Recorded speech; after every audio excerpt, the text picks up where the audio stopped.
SmackDown Hot Takes is where I look at your thoughts, opinions, and hot takes from the previous episode of Raw, SmackDown, and or PLE's Saturday night's main event as well. We have Snup16 saying, if Shinsuke Nakamura loses to LA Knight, it's over for his career.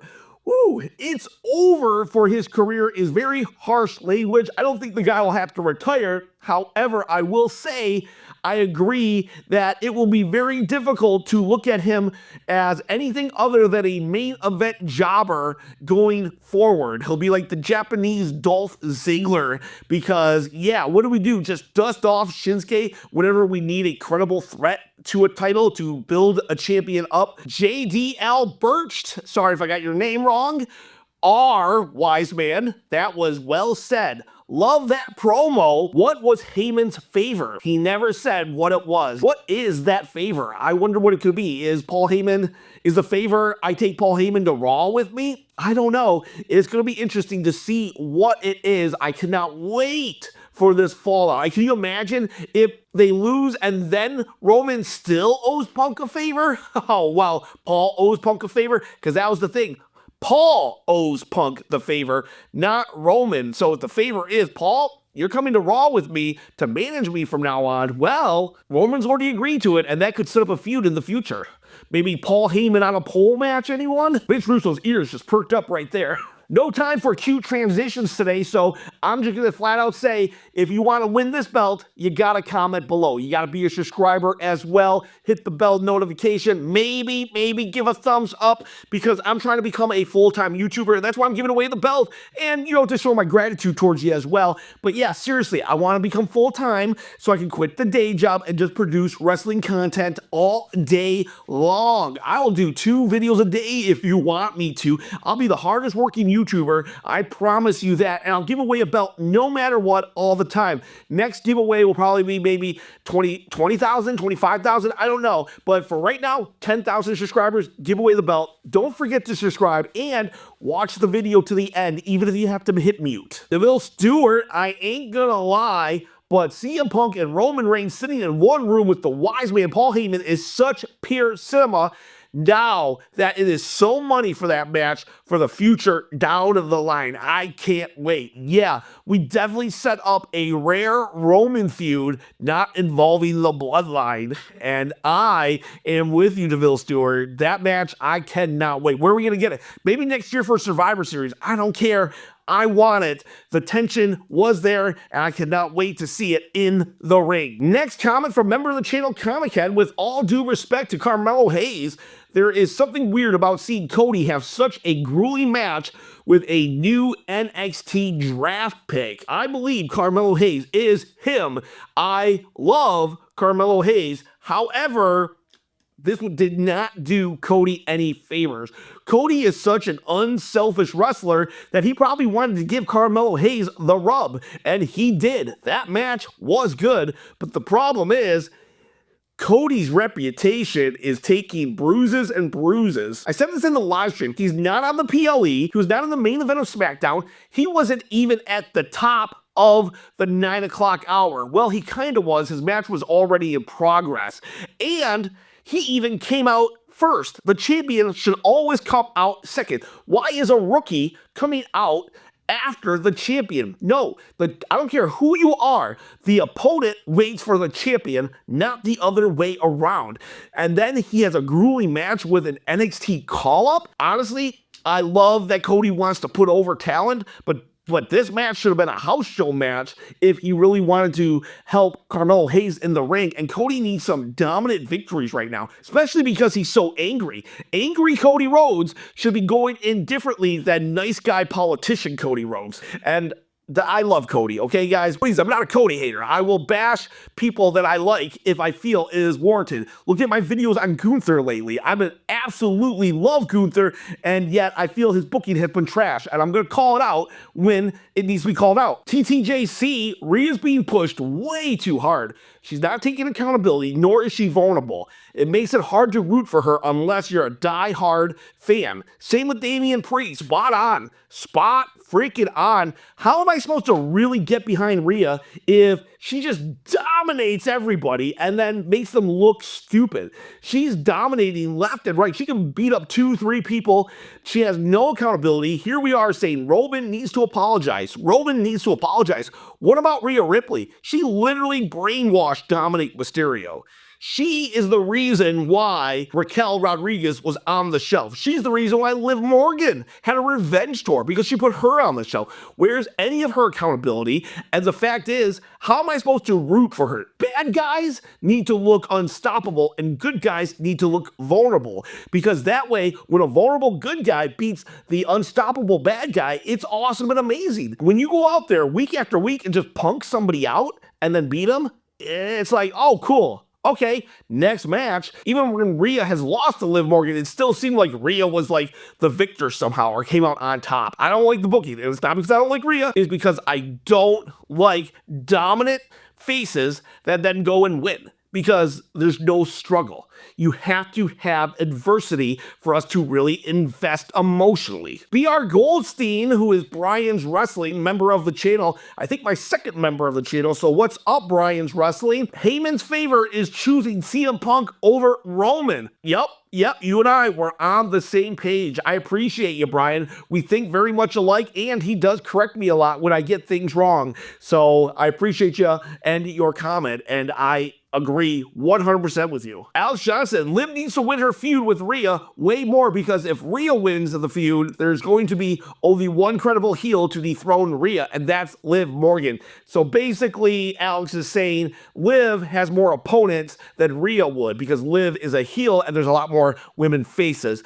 I see what you're saying, but no matter what I just said about Rhea looking too dominant, even if she won the championship, going into WrestleMania season, there are people that she can go. Charlotte Flair is going to return soon. I hate Charlotte as a face, so she'd be a great villain, and those two have gone at it left and right. We could restart that feud right away. There's always Becky Lynch. We could turn Bianca finally. There's opportunity. Heck, we could even have Tiffany Stratton cash in the Money in the Bank on her. So on the horizon, we do have heels ready to fight Rhea. Donatello Leonardo, member of the channel, not a huge fan of booking Jacob's first match to be against Jey. His first couple matches should have been squashes. Not anything competitive until it's against someone on Roman or Cody's level. So I get what you're saying, and in the moment, I kind of felt the same way as you, but this is not like the old days or the WCW days where you have like 100 people on the roster that you just continuously feed Goldberg / Jacob Fatu in this situation. I mean, who would he fight? He would go up against maybe someone from the LWO or Legado del Fantasma, or he fights Apollo Creed, but the Bloodline don't seem to fight anybody outside of the Bloodline unless there's a reason. So why would Jacob ever fight Apollo Creed? So that said, he had to fight someone on his level. I'm surprised they gave away his first match, though. I would have thought his first match just would have been Roman Reigns, and they would have built it up as, what is this guy going to do as a single star? Him beating Jey Uso, though, he's main event Jey Uso. While Jey Uso, yeah, we know he's not on the level of Roman, but he's definitely like right under Roman. So this was a decent first match in my opinion, and I also get what you're saying about how you want it to be a very dominant matchup, and yeah, I would have liked that too, but they gave him Jey Uso. Jey Uso's on a roll. Could you imagine if he squashed Jey Uso? We would have hated that. So, for what it was, I'm okay with it now, sleeping on it. But yesterday, I definitely was a little more on your side. Today, I'm a little more on the other side. But that's okay. That's okay. We're allowed to not fully agree on everything, but I do understand where you're coming from. 100% understand where you're coming from. TTJC, fact that might make Cody fans cry. Uh-oh. I'm a Cody fan, so we'll see if I cry. Cody has held the title 8 months and has defended it on TV 7 times, all within his first 6 months. Roman also defended his title 7 times in his first 6 months. LA Knight has defended his title 7 times in 4 months, as to be expected. Unexpectedly, Dominic Mysterio defended his title 9 times in the span of 6 months across 3 brands. So Dominic Mysterio is a better workhorse champion than Cody Rhodes.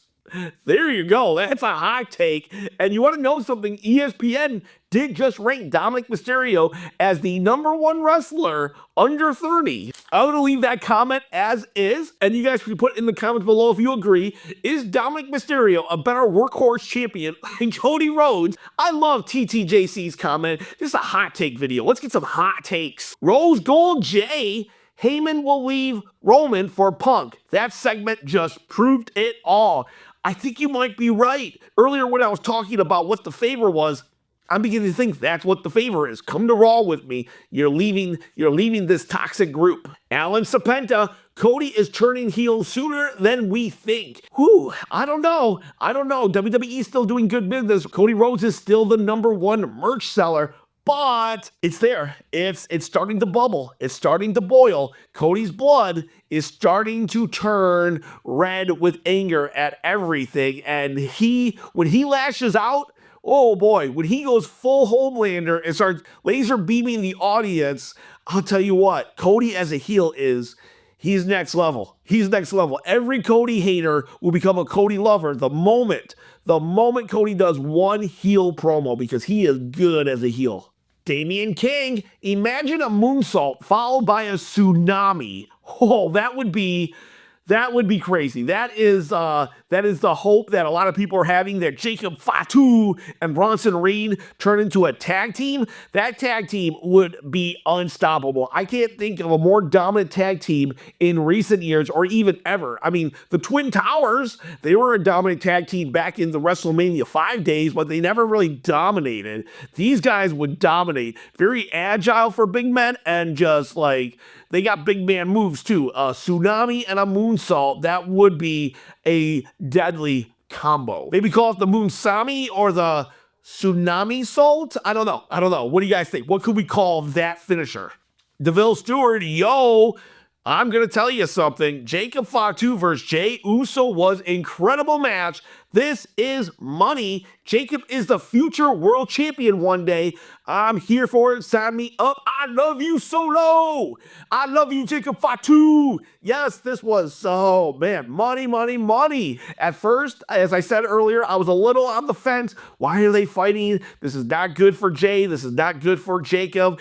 The right winner won, and I believe Jey can recover very, very easy. Jey is going to be one of those guys that can lose a match and almost instantly recover because of his crowd fan support. And yeah, this was so money. Jacob is the future, and I am very much looking forward to it. Candy Marmain, Paul Heyman must choose between Roman Reigns and CM Punk, and he must stop betraying his clients when it suits him. Roman is going through a lot, and a betrayal from Paul will hurt Roman. Well, to be fair, Roman already betrayed Paul one time, and Paul forgave him. Plus, when Roman left, he left Paul in the care of that maniac Solo Sikoa. So this time round, if Paul did betray Roman, it would be a little more justified than in the past when Paul betrayed his other clients. And if we do it in the way of the favor is Paul leaves, then it's not a betrayal. Paul actually sacrificed himself in order to save his tribal chief. KB, member of the channel alert, Team Rhea came out in all dark colors, black, and Bianca always wears bright colors. You know what? I noticed that, but I didn't notice it at the same time. Like, I thought something was off, and now I realized it was their color scheme. Looking real heelish, hashtag dressed in camo. Is she blending in? Could be a reach. Everyone in black, but her in the camo stuck out to me. It could be a reach, but then again, WWE lately has been all about these little clues, these little Easter eggs, so I wouldn't discount that. I would say it's something to watch out for, and if it does turn true and she does turn heel, then I would 100% go back to this and say you were right on the money. Southpaw Jimmy, don't understand why everyone cheers for Cody. The WWE would be better when Mello starts main eventing. I like Cody Rhodes. I cheer for Cody Rhodes. Whoa. But, you know, if I had to pinpoint why I do like Cody, I guess I don't know. There is something about this old school mentality that he has, that he's just a pure face. I do kind of like that, actually. I just think he needs to fire up a little more. I believe that he has all the tools needed to be cheered by everybody, but he just doesn't use every one of them, and I don't know why. Is it management holding him back? I don't know why. I think that Cody just needs to lean in just a little to his more aggressive side while still being a pure babyface, and that would help a lot of people see why we cheer him. And Melo right now, he's good. I wouldn't see him as champion. I would not want Carmelo Hayes as champion right now. But in 3 years, I could totally see Melo as champion. And I really hope that he gets to that place because he's doing amazing work right now. From where he started in April, I did not like him at all, to where he is right now, a good, solid character with in-ring ability. Yeah, Carmelo Hayes has done so much in a very little amount of time that in 3 years, when he's ready for that championship, he's going to be on fire, amazing. Christian Jasso, I don't think it will be, but I wouldn't mind Meacham winning the U.S. title. My vote is either her or Naomi. Meacham, yeah, Meacham is starting to climb the ranks of my favorites. I did really like her tonight. My vote is Naomi. My second is Chelsea Green. But if Meacham won, I wouldn't be mad. Big Tuna. How I missed saying your name, Big Tuna. Is that weird? Sorry if I made this weird. Shinsuke looked like such a cool character tonight. I think Nakamura's best run has just begun. I agree. Wow, he looks so cool. I love this Nakamura so much better. Did you guys pick up on the fact that his music is the same and yet different, very slow? So we get the familiar start of his music, oh, Shinsuke, because it's very like connected with him, but then they slow it down so we can't like sing along with it because you don't want to sing along with the heel. And his best run could be here. I hope it's his best run because like I said earlier, if he loses, now it's going to be hard to take him serious other than just being good talent and good fodder for a champion. So hopefully he gets the W. If not this PLE, maybe at Saturday night's main event. He needs to win this feud. Monster Jambrani, as much as I love Chelsea Green, I feel like the first women's U.S. champion should be won by the United States. Did I do this take already before? I can't remember, but if I didn't, I'll do it now. In that, I see what you're saying, but to me, and this is just me, I don't view the United States title as something that belongs to the U.S. I just view it as the mid-card title. I think anybody can win it. I don't care who wins it. But who do I want to win? I want Naomi to win, actually. I want Naomi to be the first champion and Chelsea Green to be the second. I do get what you're saying, though. Unless it's part of their gimmick, like I'm a USA woman or I'm a communist fascist who wants to take the U.S. title and rename it the Soviet title. I don't really care to play into the fact that it's called the U.S. title. It's just, to me, a mid-card title with the name U.S. So I don't care who wins it. You can be from Mars and be the inaugural champion. But I do understand where you're coming from, a kind of an old school mentality, and I do know that you've been watching for a while, so I do get where you're coming from as well. The booking order of SmackDown felt wrong. If anything, Cody and Melo should have ended the show with KO attacking Cody after. Jimmy versus Tama, you said Tama, so I don't know if you meant Tama Tonga and you didn't want Jacob to fight, but whether it's Jacob or Tama, yeah, should have taken the co-main event spot only because it's following a Roman segment, and the women should have been where Cody's match was. TTJC, you're a very good booker. This would have been a better pacing show. Since there was no giant run-in at the end, the Bloodline could have definitely been in the middle after the Roman segment. Yeah. This is awesome booking. Tis Mickey. Man, Melo and Cody cooked so much. Honestly, I thought all the matches were pretty good tonight. Agreed. They were great matches. Even though I kind of nitpicked a couple things and said, well, you know, Cody should have looked stronger. The match was great. If we take out these little nitpicks from, backseat booking, the matches themselves, the wrestling matches were awesome.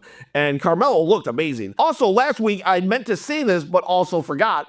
Although I don't think it'll happen, and I don't want it to, Sammy would be completely justified if he turned on the Bloodline.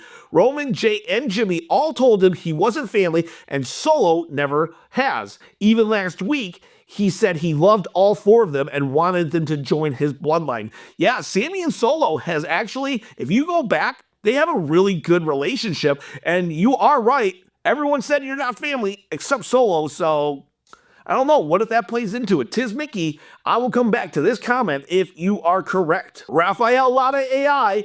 Number 1, Paul Heyman is going to team with CM Punk. Either they turn on Roman during or after War Games or by mutual peaceful resolution. I'm thinking peaceful resolution. I'm thinking that's the bargain. 2, I don't think DIY is breaking up. Gargano is going to turn heel as well with the return of the Witty gimmick from NXT with Gargano as the easy way good cop and Ciampa as the hard way bad cop. I would love that. I would love that. And I think you might be right. At first, it definitely seems like they're going to turn. But I think Tommaso Ciampa giving talk that he gave him today, just so fired up and saying, I'm not a loser. Are you a loser? I think Gargano's not going to want to be a loser. 3, Jey versus Jacob was awesome. They have amazing chemistry together and could main event a PLE. Yeah, I think they could. I would like to see more of this. And it was very cool seeing the breakout star of the original Bloodline and the breakout star of the new Bloodline meet Judy Angela Jetson. Number 1, I think you're right about the quality difference between live and pre-taped shows. Last week, Judy Jetson asked if there was like a quality dip in the shows, and I said, well, let's see how it looks when we do live and pre-taped, because it's November and there's a lot of live and pre-taped. I know a lot of people hate them, but I'm okay with a pre-taped show so everyone gets time off for the holidays. Yes, I hate pre-taped shows, but if it means wrestlers get to spend time with their family, get some mental health breaks, and can recoup their bodies, well, you know what? Then that far outweighs my need for a non-spoiler show. But January through October, no pre-tapes, please. Number 2, it's a bummer how the men's War Games match has been built up for months, but the women's War Games match is thrown together. The women only have 1 match on the card, and their segment tonight couldn't even pass the Bechdel test. In case you're wondering what the Bechdel test is, I'm going to just read from Google. A Bechdel test is a method of evaluating how women are portrayed in fiction, particularly in film and video. So first off, I'm going to say I agree with you. They had done the women a disservice in this War Games match. I will say, though, that comparing anybody to the Bloodline is a little unfair in that the Bloodline is a storyline that's been going on 4 years, 5 years. We've never been in a situation that a storyline has gone 4 to 5 years and is still just as interesting as when it started. No matter what, in any scenario, whether it was another men's War Game match even, the Bloodline would get the dominant build-up because they just have so much history. That said, if you compare this women's War Game match, though, to any women's War Game match in the past from WWE, well, this one has the worst build-up. This one makes almost no sense. Now, they tried really hard to make it make sense in the past 3 weeks, but I don't know, they kind of just thrown it together. It just doesn't feel right, and I think WWE needs to take a hard look at what they did this year with the women's division and not repeat it. If we want to say this is a one-off mistake, fine. But we can't have this happen next year as well. Either give them a credible build-up or don't have it. And that goes with the men's too. If next year's men's War Game match, if it's just kind of there because, well, it's Survivor Series time, then we don't need it. We don't need to always have War Games match. I hated when Hell in a Cell was a pay-per-view because we had to have Hell in a Cell matches that didn't warrant a Hell in a Cell match. This women's War Games match, it doesn't warrant it. And it's not because the women don't deserve a War Games match, it's because they were not booked properly. Does that make sense? I don't know. It's a very touchy subject. I don't know if it would be better to not have a women's War Games match, because if we don't have a women's War Games match, are we just punishing the women, taking away a prominent spot on the card? But then, okay, well, let's have a women's War Games match, but we don't have time to build up to it. Well, then you're kind of punishing them anyways, because now we're like, why are we even having this match? It doesn't make sense. That said, they're probably going to have the best match on the card. The women usually, they show up and show out. The women's War Games match, wrestling-wise, not story-wise, wrestling-wise, will be better than the men's War Games match. Tell me if I'm wrong. Come back here and tell me if I'm wrong. So I don't know if that answers your question, but if I had to sum it up, I would say WWE, you need to book better when it comes to the women's matches. Utsu Shamash. Either Cody drops the title as soon as possible or just turn him heel or do something, man. The main workhorse is not even in Survivor Series. WTH, either WWE hates him or WWE just don't want to do anything with him, and Cody himself is okay with being lame. I really think it's Triple H not wanting to put Cody on Survivor Series. Cody is a workhorse, and Cody does want to just be on everything. Cody would be on main event if they allowed him to. I think because The Rock wants to be the guy to fight him at WrestleMania 40. Triple H is kind of, his hands are tied. I don't know what happened to Cody. Cody used to speak up more for himself, and I don't understand why Cody isn't speaking up more now. Cody is very aware of what people say, and I feel that Cody should be like, come on, Triple H, we can have good stories leading into my fight with The Rock. But Triple H's booking is such a way that he will just say, no, you're good, don't worry about it, we'll take you off the card, you'll be fine. And at the end of the day, he will be fine, it'll be fine. But I don't know. I'm not a big fan of Cody not being on the card. Christian Jasso, wow, Jacob won. It's great they are pushing him, but I think they'd have him win dirty, at least considering how over Jey is. Agreed, but Jey Uso, I feel he's one of those guys that he can eat a loss and bounce back almost immediately. So it just makes Jacob look that much better while it doesn't hurt Jey that much. Christian Jasso, honestly, I can't wait till Cody loses his title. He can't manage to get me interested in any of his feuds.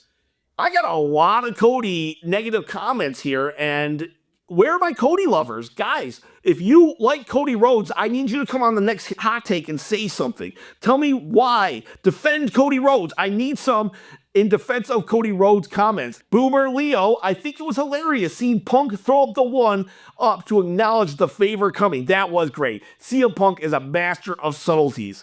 The return of Brock Lesnar at Mania. Brock will then help Rock to become the newly crowned WWE champ, as well as officially the tribal chief. Brock Lesnar helping The Rock in the main event. I don't see it.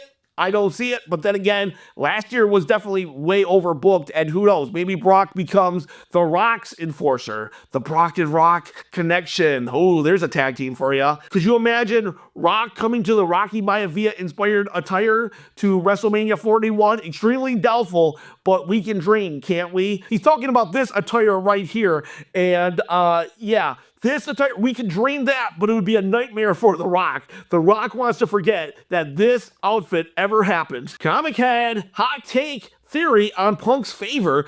In return for helping stop the new bloodline, Paul asked that Heyman step down as Roman's wise man for his own safety type thing. Would set up a more lone wolf era for Roman, free up the Usos to do their own thing, and set up a nice storyline for Roman versus Punk after WrestleMania.